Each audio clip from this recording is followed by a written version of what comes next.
Welcome to UberCube, the podcast where we discuss all things Cube, but with refreshments. This is your host, Anthony Adams, aka Uberbear, and I'm joined by my other host, Stu. Welcome to the show. And our amazing and our number one host. I am just another co-host, please. But I'm May. Hi, I'm also known as Magic. And we have an ultra special bonus episode that we're recording this evening. Introducing the one and only John Brostoff. Hey! It's me. I'm JB. It's you. What's up, JBro? It's good to be back. Good. I'm Welcome back. so happy to be back. Yeah, I missed you guys too. It's been a while. Nice to see you outside of CubeCon, although I look forward to when we can all kick it IRL in Madison next year. But nonetheless, very good to hang with y'all, and thanks very much for having me. Absolutely. Well, this is a bit of a special episode today, a bit outside of the norm, because it is the season. It's the season of giving. It's the season of thinking of others. And this episode is going to be dedicated to just that. And you know what? It's something that I love. This community, the Cube community, we've really been putting it out there quite a lot recently. Something that I really hope we continue to do. And this is a huge event that this episode is basically going to be about, involving our esteemed guest, Mr. Jonathan Brostoff, as well as a number of other community members. So that's what we're going to talk a little bit about today. It's basically a vintage Cube charity event. Yeah, we're going to get a complete rundown here in a few seconds from the king himself. But before we go any further, we're going to do the thing that we always do. And we're going to enjoy our libations of the show. And we're going to start out with His Majesty. What are you having today? I am having a Sprecher root beer, the best in the Midwest. You have to acknowledge your Cube kingship. You have, we are completely, we are in awe of your cubeness today and your Spreckerness. All right. I am having something simple. I'm just Guinnessing it up. Pop All right. that sucker now. What do you got, Steve? I got me another coffee porter, another hidden pipe from Raleigh Brewing Company. Magic, what you got?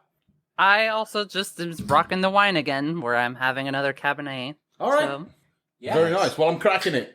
Let's go. Anthony, take it away. What are we talking about tonight? Not a lot to take away here. I'm going to go ahead and, has anybody ever seen the movie The Room, where there's a scene, and if you haven't seen the movie hi, The Mark. Room, stop what you're doing. Yeah, hello, doggy. And there's a big scene where all they do is pass a football back and forth, and every time someone catches the football, they oh, that's my line.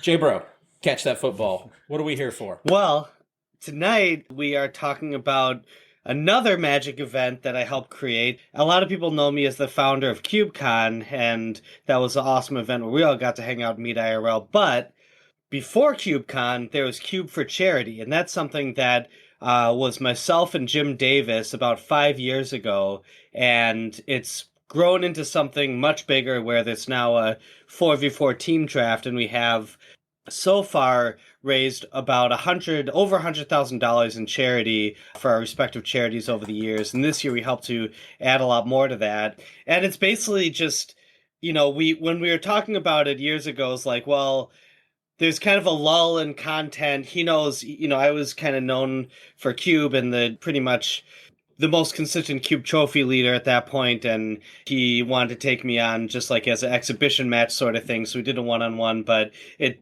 was so popular, I was like, what if we ran it back with teams? And we immediately, those competitive juices started flowing. So now it's a 48-hour, 2-day race for trophies, and it's two pretty stacked teams. We've got Jim's team. He's got an amazing cohort with him. He has himself, Arya, Reid Duke, and a new teammate this year in Doomwake.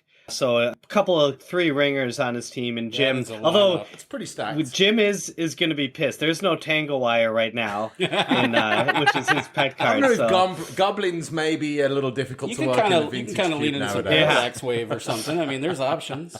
That's right. So he's got, again, Arya, Jim, Reid, Doomwake, got quite a squad. And they're coming up against myself, and we got Skylar, we got aka Mythic Meebo, we got Yellow Hat, aka Gob Nassif, we got Caleb, and so far my team has won 4 years in a row. So we're gonna see if we can really take it up a notch and win 5 years this time around. But who knows? Back home. Yeah, we gotta send a message. And specifically, it's Caleb Durwood. This is your house. That's right. Your final and team member. That's pretty stacked. like I said, we're playing for charities this year. So the two charities are respectively Lambda Legal, which does amazing work, and Docs Without Borders, which also does amazing work. So those will be two charities that we're competing for. And ultimately, we're all very competitive people. We have some of the top players in the world involved in this, and Hall of Famers, stuff like that, two Hall of Famers. But it's also, aside from the competitive nature, a fun, engaging event where people, especially after the holiday lull and maybe you're sleeping off some of that Christmas ham or whatever people get into. I'm Jewish, so I don't know, but whatever you guys get into, people are sleeping it off. But you can come watch us. But the most important aspect of it is the charity, and that we want to help make the world a better place through cubing, and that's what it's all about at the end of the day. So those are kind of like the three aspects of this event, and it's always a blast, but it's also quite a grind. And I'll tell you, I got 6 kids under my roof right now. It is amazing. I have to give a huge shout out and bless up to my wife for allowing me to play in this, because I couldn't do it without help with childcare. How many What's that? How many Spreachers? Spreachers? Spreckers. How as many as I can to keep it going. Because I was just watching the replay of CubeCon with you and Parnell, shot calling on the top 8, and then the finals, which was glorious, by the way. I finished it yesterday. But I was watching you turn back that fuel constantly during the thing, and Parnell was having a blast with it. And you were like, I don't do caffeine. And I'm thinking, there's caffeine in that. I assure you, there's a lot of caffeine. It doesn't show up, but it's there. This is my performance enhancing drink. I don't take caffeine. I don't even do heroin. All I got is my smoker. That's all I need. I mean, you went from root beer to don't worry. Family. Yeah, don't worry. That's good. It's all. See, you got the natural honey. It's all natural. All honey. natural. Heroin. Got it. So let me ask you a question. About. You mentioned the best players in the world. Stu and I don't know if you know this about us, but CubeCon just went by, and we were in the 400s. High 400s. I scored a grand total of 0 points. Oh, yeah. So if you're looking for next level. I'm your guy. Come on through. Well, I'll tell you this, and first of all, it was so fun hanging out with all three of you there, and I'm so happy, to that we have an event where we can all come together and stuff like that, because as a boomer, I think you all are much younger than me, but when I was coming up as a young magician, we used to have the Grand Prix circuit, and we used to have the PTQs, and even pre-releases were huge hundreds of people's events. And one of the things with CubeCon is to kind of bring that community back together, and I appreciated sharing that with all three of y'all and stuff like that. So I'm looking forward to it again. But I will also say that as far as the glory of the times we're living in, being able to have events like Cube4Charity where anyone from the world, and we have people from, it's a 48-hour straight event, so we have people from,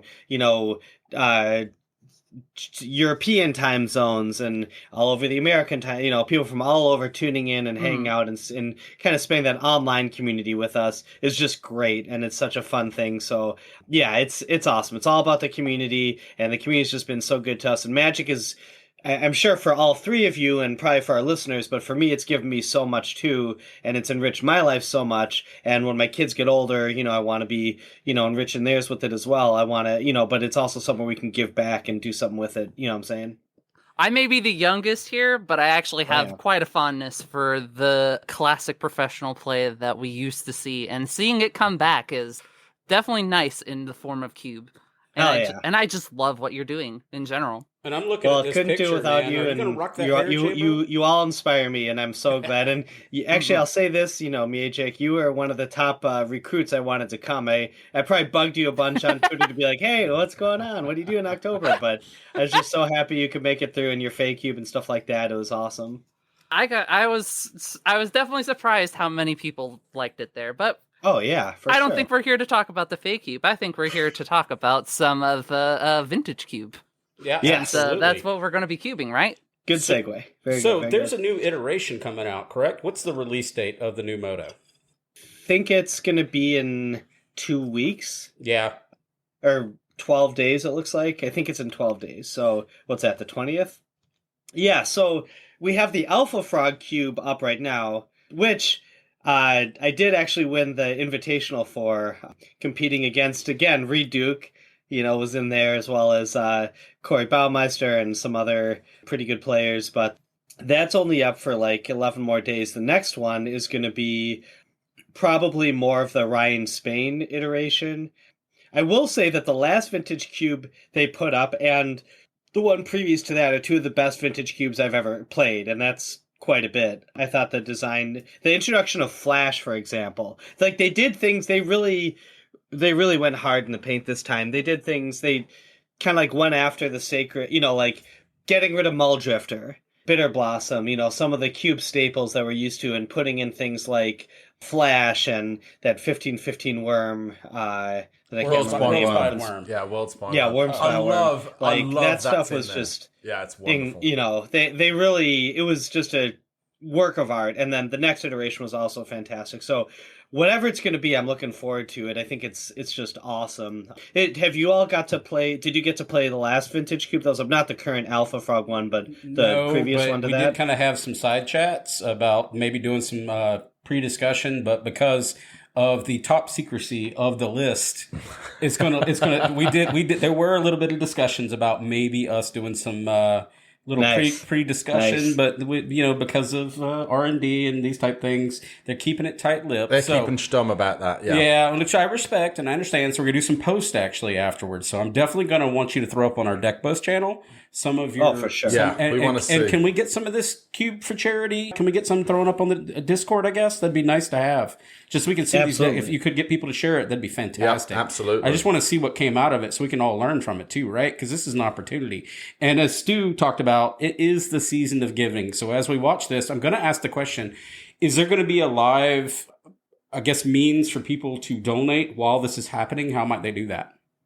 Yes, great question. So we'll have it on it'll be through Tiltify is the website we use, but we'll have a link ever going. We'll also have little indicators for when people donate, and we'll also have a tracker for how much that'll be updated live throughout the thing. So we're each going to have a goal. We haven't settled on what the number is. It's gotten bigger each year of what our goal is to raise for it.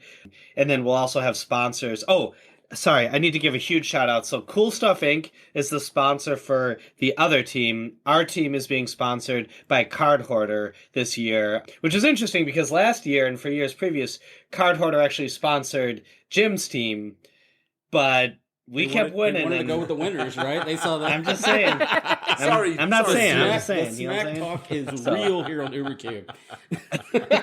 JBro, though, you kind of got me getting these. I'm not going to lie. I love you, but you got me going with this underdog feels now. You know that, right? Kind of like when you're watching that Super Bowl and suddenly your loyalty shift mid-game. I don't know, man. I might be getting some underdog going here. I'll say it like this. You're free to choose whichever team you want. There's always, every Thanksgiving, there's always people who bet on the Washington Generals over the Harlem Globetrotters. So you can choose whoever you want. Whoever you want to support, you can choose. I want to see that But game. if you want to bet on the Harlem Globetrotters, bet on the Harlem Globetrotters. You want to bet on the Washington Generals? It's a free Don't country. worry, I have a little bit more loyalty for you. You're welcome. Thank you. I mean, your what is this audience? Not bench, just audience. Let's go. We're your team Globetrotter. I love it. Well, thank you very much for that. As we alluded to, there was definitely some tight-lippedness about the new list. And I decided, based on my Powered Vintage Cube and a good friend of ours, Sandwich's Powered Vintage Cube, and what we have added as additions, we're making a guess or a prediction, and I wanted your thoughts. You'll see in the show notes on certain cards that I think will find a home in this new iteration for different reasons. We can kind of go fast and furious on this, but I wanted to take on this first one and get your big brain going on this Broadside Bombardiers, and what do you think about this card in particular? Do you think this has a home in the Vintage Cube? It's that's a triple bang in the chicken wangs. That's bang, bang, bang in the chicken wang. That is a staple for here on out. So again, Broadside Bombardiers is a Goblin Pirate for 2 and a red, Menace and Haste, and it's part of the new tradition that started with Rabble Dabble of these 2 and a red value generating creatures that also you can count Lelia in that, you can count the new the Squee, whatever, all these cards, but this one is quite the banger. So it also has a boast ability. Remember, boast can be activated anytime after you attack at instant speed with the creature. And the boast ability is sacrifice another creature or artifact. Broadside Bombardiers does damage equal to 2 plus the sacrifice permanent's mana to any target. So first of all, it obviously fits within any sort of sacrifice theme, but also there are artifacts like, Chromatic Star, something like that. Or 2 mana, one that draws a card when it comes playing, draws a card when it dies, stuff like that. So, yeah, I mean, this card's just fantastic. It's not strictly better than Rabble Dabble. It occupies a different space, but that's actually kind of the cool thing is Lelia, Rabble Dabble, this was it Bombardiers, all are wildly powerful, but all do a little bit different things. And also the fact that it's got Menace is pretty sweet. I was going to say, I'm kind of hoping that I can attack with it and I've through the breached Triplicate Titan and I can sack a Triplicate Titan and get value, not to give any away my my personal play lines for the cube, but if you notice that angle, I want to shout out for that. So that's what I'm kind all of right. thinking. I like it. I will credit you if that happens. Thank you. I appreciate that. I'll tell you this. Or a world spine one, or a world spine one would work just as well. That'll do. If I am in the situation, if I can reasonably make that happen in a draft and make it come together, I will do that now. Credits due. That'll be the Stew Special. That's what we call that one. I like that. That's the Stew Special. Stew Delight. I hope that becomes the Side of premier extra broccoli. vintage win card that everybody's going for, and I gain notoriety from that. Thank you, JBro. Stew Delight. The After Stew Delight, yeah. There you go. Machi. It's like a mint, like it. but Anyway. So what you got for this next one, JBro? What are your feelings and thoughts on this card? So next we have Molten Collapse, which is another Rakdos. It's black, red for a sorcery. Choose one if you descended this turn, meaning if something went into the graveyard from anywhere, you can do both instead. And it's destroy target creature or planeswalker and or destroy target non-creature, non-land permanent with mana value 1 or less, like a Mox. So, yeah, I mean, this might remind people of Deadbore, but it's kind of like way better. It's very versatile. It's good, solid removal. Yeah, I could definitely see this getting in. It's not super powerful. It's super utility, and it's the type of thing I like a lot because I love modal cards that let you do multiple things. I just actually did an interview about the draft I won and was talking about which Bloom Command or whatever, the black green one with the Bloom Command. Yeah, Witherbloom Command. Yeah, so for similar reasons. So yeah, I like this card a lot. It's very functional. It's competing probably at that spot. It's the 6/6 Titan that makes people discard that don't get played very much anyway. Yeah, the bad Uro. So I was going to say, I look at this as it's black-red. So, where am I? Am I just black-red? Am I splashing another color? But if I'm just black-red and I'm maybe playing some kind of mid-range deck, it sure would be unfortunate if on turn 2 I was able to crack a fetch land and destroy your mana dork and your fast bond, or your mucks. That would be so unfortunate. Or your mana crypt. I'm so sorry that I set you back so much with just my one card. I'll let you keep your mana crypt. You can take your 3 every turn. Thank you. How about let's think of a line. Okay, so you're on the play. You play land, go. I'll play Triumph, go. You play Chrome Mox, and then you play Oko off it, and then I'll fetch, destroy your Oko and your Chrome Mox. You're down 3. I've just spent 1 card. Fantastic. And that definitely could reasonably come up. That's a thing that can happen a lot. So yeah, I completely agree with your assessment. Also, the fact that it's also like with Snapcaster Mage or other replay effects like that, you can generate, you can truly do some sick value generation from it. So yeah, I think that's a really good call, and I think it's pretty great. May has one that she wants to pick your brain on. She has a card that's gotten some spark from the community, and she wants to I think it's an interesting one to talk about, dialogue-wise. Yeah. So it's been coming up on Twitter a few times where people have been highlighting Subterranean Schooner, surprisingly, for limited. Subterranean Scooter is a 1 blue artifact vehicle, and the 1 blue is kind of what puts me back on it, just because it lacks that flexibility. But people are comparing it to Looter Scooter, and I'm still a little unsure just because first impressions, but people are saying it's really good. What's your first impressions of this card? Yeah, it's quite aggressive. It fits probably best in a green-blue ramp deck. It's interesting because the Schooner doesn't explore. The creature that equips it does. In other words, the Schooner tops out at a 3/4. It can never get bigger than that naturally. So it's got a ceiling, but it, especially with aggressive cards like True Name Nemesis and Venser and other like tempo or aggressive blue plays, I could see this. I think it's probably also a lot better. Like at blue-green, you can have like Sylvan Library. You can do things to manipulate the top of your library in order to take additional advantage of it, which is especially prevalent in a vintage cube. So yeah, I think this is a really cool idea. I like where you're coming from on it. I could definitely see it being added for sure. The Explorer is not nothing. Like it is something that people generally underestimate. Just the fact that it's basically better than Surveil most of the time. The only problem is that you just have to have a target. But if you're crewing, you're always going to have a target anyway, so... Yeah, I completely agree. It's also, like, both things are kind of card advantage. Like, how much mana would you pay to give a +1/+1 counter? Well, normally, if we think about cards like 1X, put X +1/+1 counters on, up to an X amount of put 1/+1 on X creatures or whatever, it's usually 1 mana it's about 1 mana per +1/+1 counter. So even if you're not drawing a land off of it, you're either drawing a card or you're pumping up your creature, and both of them are significant value engines. So yeah, I agree. I think it gets slept on. It's a cool mechanic, and it's especially good in a vintage environment. So what are your thoughts on Bitter Triumph? We're picking your brain today. Okay, Bitter Triumph. So this is quite a upgrade. This card's bonkers. It's 1 and a black for an instant and as an additional quote unquote cost to this spell, although it's actually not it's quite an advantage of it.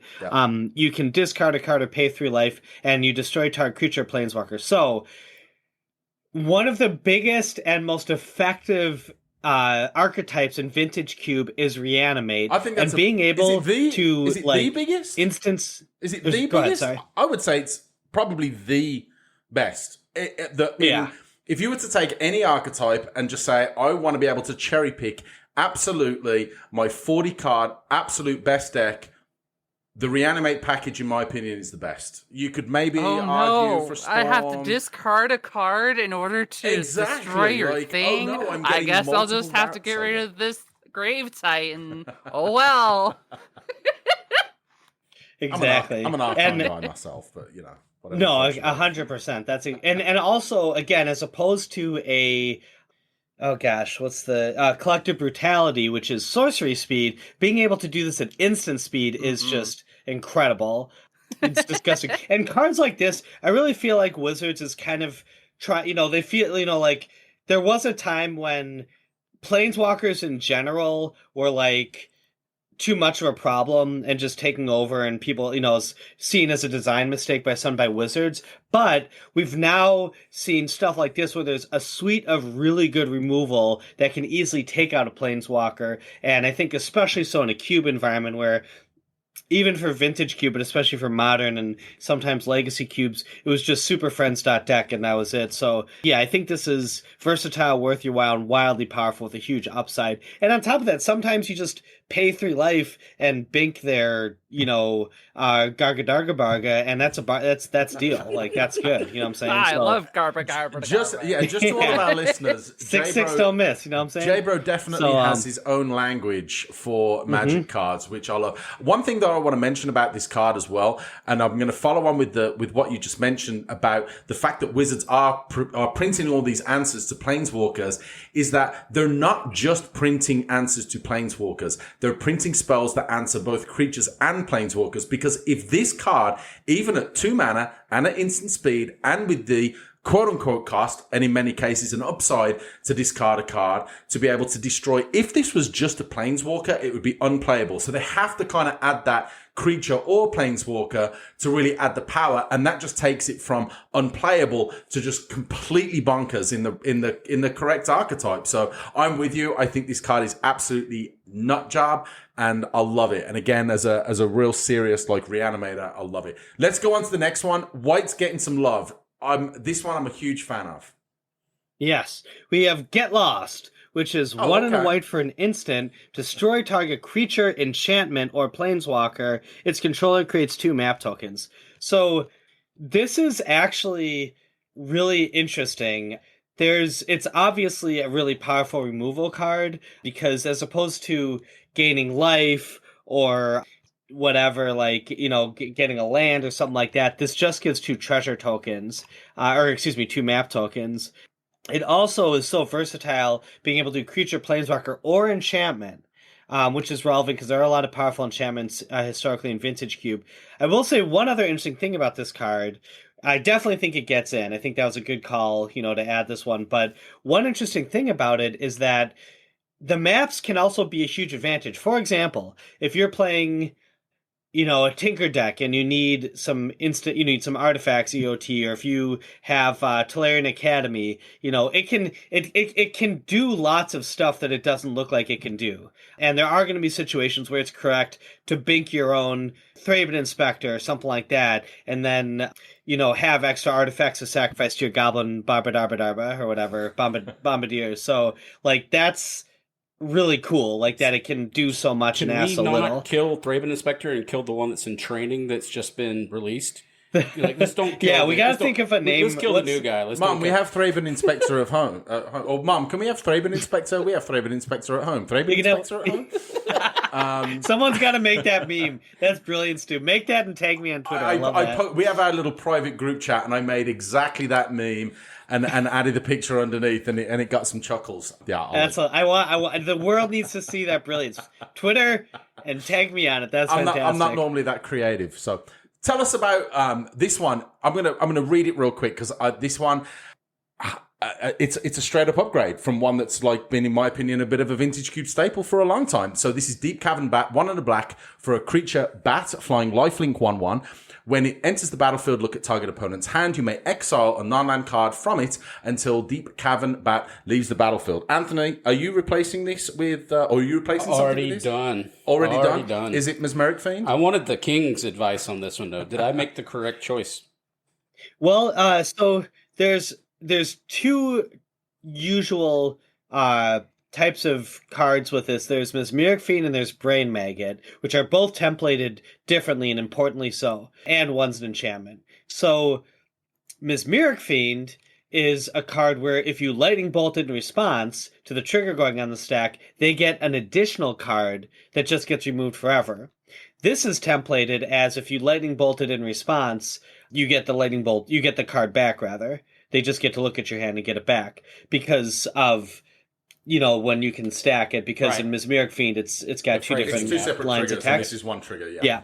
So that's kind of an interesting difference between the 2. The flying and lifelink is fantastic. Lifelink is definitely relevant. Flying is definitely relevant for things like ninjutsu. With all the map tokens, maybe you can pump this. And a 2/2 or 3/3 lifelink flyer's no joke. Yeah, I like this a lot. I think it definitely gets in. I always love these types of effects. They're worse now because when I initially started being the Cube trophy leader, and I think that time there was one time when I got 100 trophies in one race, and that was part of my strategy was actually, I called it, Teen Titans was the archetype I drafted most often, but it was a lot of little disruptive creatures like this that were able to snowball into advantage. Anyway, it's a little bit different now because there's more universal and better, cheaper removal, but still quite a banger. Love it. Completely agree. So this next one, May, would you mind reading this one? I want to get his... I always give May the ones that are the most lengthy to read. It's like a meme. She's got the best voice. Let's be honest. Her voice is way better, yeah. Joke's on you. I actually have an idea of how to pronounce this one. Nice. I'm ahead of the game this time. The next one is Inti, Senekal of the Sun. It's a legendary creature human knight. Whenever it attacks, you can discard a card. If you do, put a +1/+1 counter on it. Whenever you attack, you may discard a card. If you do, put a +1/+1 counter on target attacking creature. It gains trample until end of turn. Whenever you discard one or more cards, exile the top card of your library. You may play that card this turn. The fact that this is a 2-drop and it goes that perfect curve right into 2-drop into 3-drop for Lelia is just so good. I have a hard time seeing this not get in with Lelia. And it's until the next end step, just to be clear for the listeners. But JBro, do you feel like this has a place in our prediction of the new Vintage Cube? Do you see this in there? Yeah, this is Absolutely. a huge... Absolutely. This is a heavy hitter. I agree with Magic. It's also, as she pointed out, with Lelia, it's even better because exiling a card gives Lelia an additional +1/+1 counter. So you get to swing for 4 right away with her, which is just incredible. Like, not even a turn to Lightning Bolt, or Chain Lightning or something. And again, it also, aside from a good 3-drop into Lelia, it can also 3-drop into Necromancy, right? You can pitch your Grizzle Bedizzle and then bang. So I think it's... Not Grizzlebrand. And yeah, I think it's fantastic. I think giving Trample... And also, it's one important aspect of this that people might miss on first read. When you do put a +1/+1 counter on target attacking creature... Yep. So there are times when you're going to have, I don't know, some other big creature doesn't have trample that you're going to want to just get over for, or that you want to kill a Planeswalker for, whatever, get back initiative. This is absolutely fantastic. House of a card. House of a card. This is a mansion. I like that you actually mentioned initiative, given that that's become such a prevalent mechanic in Vintage Cube recently with things like Undermountain Adventurer. To be honest, I know that we've talked previously on our podcast about mechanics that are kind of sub-gamey, and initiative definitely is, but I like it, and I think this is a really cool, it's going to be part of another sub-game, but I think it's cool. So this next card is actually part of a land cycle that came out, a living land cycle, if you will, right? Manlands.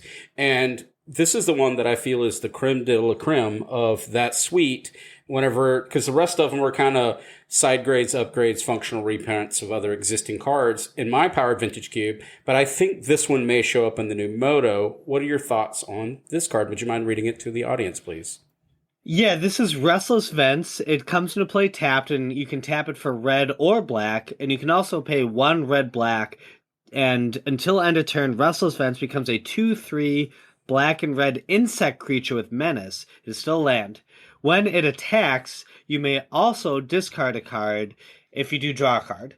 So yeah, this is pretty sweet. It's competing with another red-black manland that can pump for X to give a +X/+O, but besides that, fairly similar. It is a 2/3, not a 2/2. It does have menace, and being able to cycle is obviously really powerful. Yeah, I could definitely see this replacing it. Also, partially because usually when there's things that are this close to redundancy, but also kind of new and fresh and interesting, I think a lot of Cube creators in general are drawn towards just seeing how it works out, just, throw it against the wall and see what's up. What do you think? So my challenge point for this card is, does Rakdos want a land that enters the battlefield tapped? Pretty straightforward, right? Versus what is it? The Cleaves, Black Cleave Cliffs. Black Cleave Cliffs, yeah. Right? Something that's fast. Does Rakdos want a quote-unquote tap land, even though it has a function and form, right? What are your thoughts on that? Because I've been debating on that for my Powered Vintage, and I decided for now, at the moment, not to add it, but I wanted to hear you, convince me. Sell me. Are there any mid-range decks that might want it? Rakdos does have that, but Rakdos is, in my environment, and the MODO, you have to tell me what you think about it. It's very, we're looking at cards like Inti and stuff like that. These cards are fast. I think both Jund and Grixis, I think both of those tricolor combinations have very, very solid mid-range options in a Vintage Cube. And yes, obviously, it's always a drawback when your land enters the battlefield tapped. But I am such a huge fan of the looting ability with a land that has menace, that's attacking for 2 a turn, is a 2/3, so it's not even a terrible blocker at the end of the day either. I think this is really solid. What do you think, JBro? Yeah, I mean, without seeing, your whole cube breakdown, it's hard to say because some cubes are curated where it's a little bit more, especially with Rakdos, where it's kind of all in and more aggressive. So it really just depends. In general, I would say I usually tend to like these and those sorts of things because often with those decks, one of the challenges you can have is running out of threats because of sweepers or large blockers or stuff like that. So I like when my lands can double as that. I will say, though, that in the current vintage cube, red and black also are good as a color combination for reanimate sneak attacks type situations because the creatures that are really good to sneak attack are often really good to reanimate. Even with Shallow Grave and Corpse Dance, you can count the Eldrazi in that. And so, it's a color combination that could really use a card like this in the current iteration because of that. And in that sort of deck, I would much rather have this than the Pump Land. So, yeah, I mean, I think it really just depends on... It's hard to answer it in a vacuum, but in general, I tend towards the mid-range, and I like to have more functionality with my stuff. I will also say that, as I said before, the Menace does help with getting back Initiative or the Crown, whatever that's called. Monarch. And it also helps with Monarch, and it helps with, binking Planeswalkers, stuff like that. So, there's a there as well. I'm sold. I'm going to make a determination of this, and Blackcleave Cliffs is what I'm looking at as the victim here, I think, in this story. But we can talk about that later. This is about the predictions for the new MODO. And tell us, this is the last one. Red's kind of getting some love, and I like this one. So I'm going to read this one. This is Trumpeting Carnosaur, 4 colorless and 2 red for a dinosaur. It's a 7/6 with trample. When it enters the battlefield, you discover 5. You can pay 2 in a red, discard Trumpeting Carnosaur, and it deals 3 damage to target creature or planeswalker. The discover 5. Cascade. That's kind of bonkers. What do you think, I've heard that it discovers better than Cascade. I think Discover is a better mechanic than Cascade for sure. Can we just quickly go over what Discover is? Yeah, absolutely. It means that you exile the top cards of your library until you exile a non-land card with mana value X or less, X being the Discover. You can then cast it without paying its mana cost or put it into your hand. Put the rest at the bottom of it in the random order. So the reason that a lot of people are saying that this is better than Cascade is that it doesn't whiff in the way that Cascade can, where if you hit something that you can't immediately cast, it isn't just sitting there. Like, everyone knows the pain of cascading into, say, a counter spell, just as a very specific example. And you don't get that here. No matter what you hit, so long as it's the mana value, you're getting it. Yep, and exactly. It's just a really well-designed mechanic. And I will agree. I'm a big fan of. I agree. I think in many situations it can be a better mechanic than Cascade. And I think actually, just purely for that particular scenario that you just mentioned, as far as running it into a counterspell or just something that isn't going to provide value right at that moment, because you have to get value right at that specific moment rather than just getting it put into your hand, and then you can be a little more choosy on when you get that value from it. So I love it. And it's a 7/6 with trample for 6 with another ability even on top of the Discover 5. I mean, what's not to love? It's awesome. JBro, it bends itself for Reanimator, but I also think it kind of, ever so slightly, challenges Inferno Titan for its title. Would you agree with that statement? I could see that. I think you want to try new things. I personally love the versatility of a card like this, and I think having the ability to discard a card immediately, then regrow it, with itself, having something where sometimes you just want to discard and sometimes you just want to play it, and have something that when it ETBs, it discovers 5. So again, you discard a Reanimated, or you've got something like Recurring Nightmare, and you can keep doing it over and over, stuff like that. This is a heavy hitter. This is pretty fantastic. I also think that it's something that can go in a lot of different decks and fit really well in, which I like. So overall, do you feel that this is pretty good predictions for the next MODO Vintage Cube? Yeah, I think you all did a great job. I think this is exactly spot on. I can see all these getting added. May, you have something to add? Yeah, one quick note about Discover. The thing that I think that a lot of people kind of underestimate on first glance is the fact that a lot of these Discover effects are on ETB rather than cast. Because hitting another Cascade creature is fun. It's fun to just kind of go off, but there are times when you want to reanimate in the case of the trumpeting funny dinosaur, right? Trumpeting kana bobo. Yes. There you go. So, JBro, that is a case where this being able to come back from the graveyard is huge, and I could almost see more Discover cards might be considered here that we're not even considering. I hope so. Well, and also, again, Discover being so different than Cascade, even though they're similar, I think it's just a better dynamic overall. Like it just makes more sense, and it's better as as like a power level thing. But also, it's not upon casting.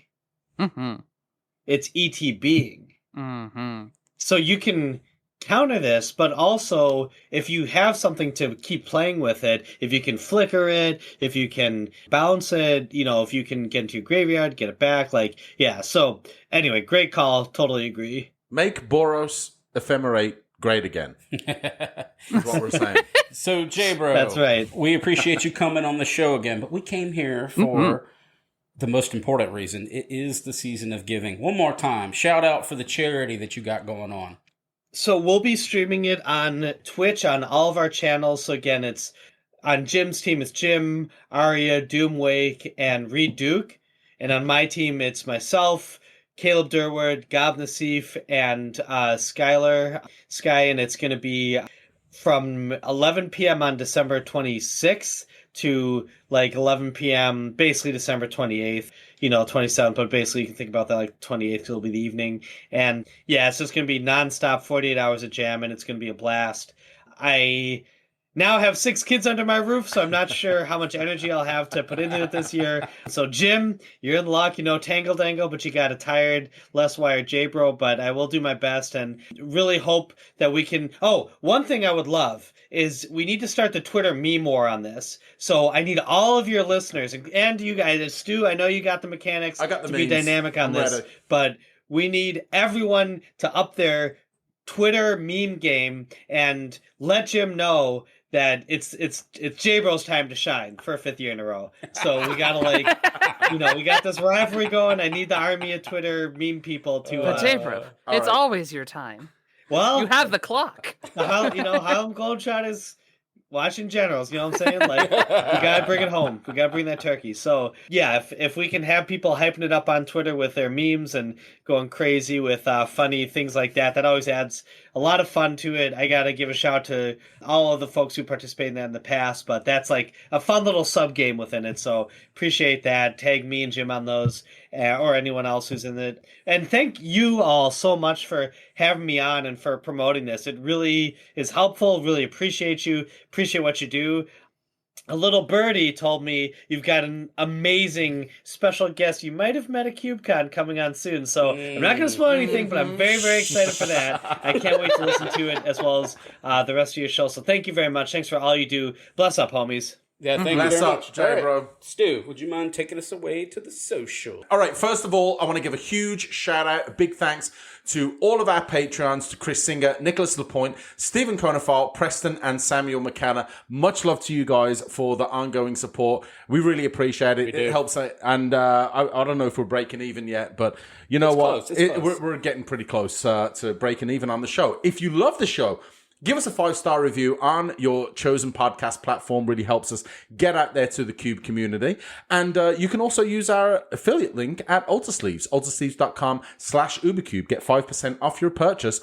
Or you can also use our Inked Gaming affiliate link. You can get them. You can check them out for some playmats, dice bags, mouse pads, all kinds of custom products. Bling out your cube, your commander deck if you're, playing that kind of thing.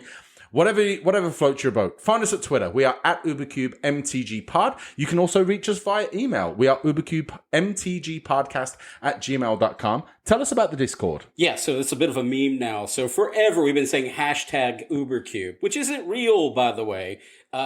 We learned that. So I will include... We should have made it a thing, shouldn't we? Yes. We should have made it a thing. I was pointing out, our good friend Anthony Maddox is like, oh my God, that's not real. We're like, we've been doing this for a year. So yeah, I just thought everything that was cool had hashtag in front of it. My bad. So we're going to fix that.